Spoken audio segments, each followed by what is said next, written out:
कहानी माया नामी एक जवान औरत की है जो एक छोटे से देहात में रहती है। माया की शादी अरुण से हुई थी, जो एक मेहनती और दयानतदार शख्स था। माया और अरुण की शादी बहुत मोहब्बत भरी थी और दोनों ने अपनी छोटी सी दुनिया में बहुत से ख्वाब देखे थे। लेकिन एक दिन अरुण का एक हादसे में इंतकाल हो जाता है और माया की दुनिया यकदम उजड़ जाती है। अरुण की मौत के बाद माया को अपने खानदान और देहात के लोगों से बहुत सी मुश्किलात का सामना करना पड़ता है। देहात के रस्म व रिवाज के मुताबिक एक बेवा औरत को रंगीन कपड़े और जेवरात पहनने की इजाजत नहीं होती। माया के खानदान के लोग इस पर जोर देते हैं कि वो अपने तमाम रंगीन कपड़े और जेवरात छोड़ दे, खास तौर पर इसकी लाल चूड़ियाँ।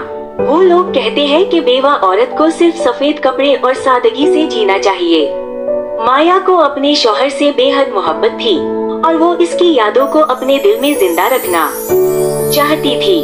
वो अपनी लाल चूड़ियाँ नहीं छोड़ना चाहती, क्योंकि ये चूड़ियाँ इसके लिए मोहब्बत और खुशियों की अलामत थीं। लेकिन इसके खानदान के लोग और देहात के बुजुर्ग इस पर बहुत दबाव डालते हैं। माया के दिल में खौफ और बेचैनी बढ़ने लगती है, लेकिन उसके दिल की गहराइयों में एक आवाज उसे कहती है कि उसे अपने हक के लिए लड़ना चाहिए।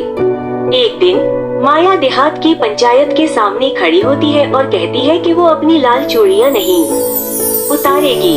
वो कहती है कि ये चूड़ियाँ इसकी मोहब्बत की अलामत है और किसी के मरने से मोहब्बत खत्म नहीं हो जाती।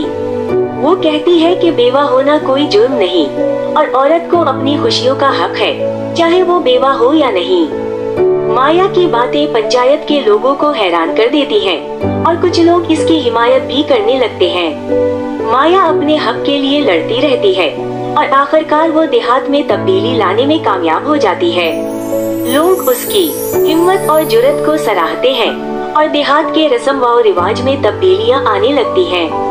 माया की लाल चूड़ियां इसकी जिंदगी की अलामत बन जाती हैं और वो इन्हें फख्र के साथ पहनती है। माया अपने शौहर की यादों को जिंदा रखते हुए एक नई जिंदगी का आगाज करती है। उसकी कहानी पूरे देहात के लिए एक मिसाल बन जाती है और औरतों के हुकूक के लिए एक नई राह हमवार होती है।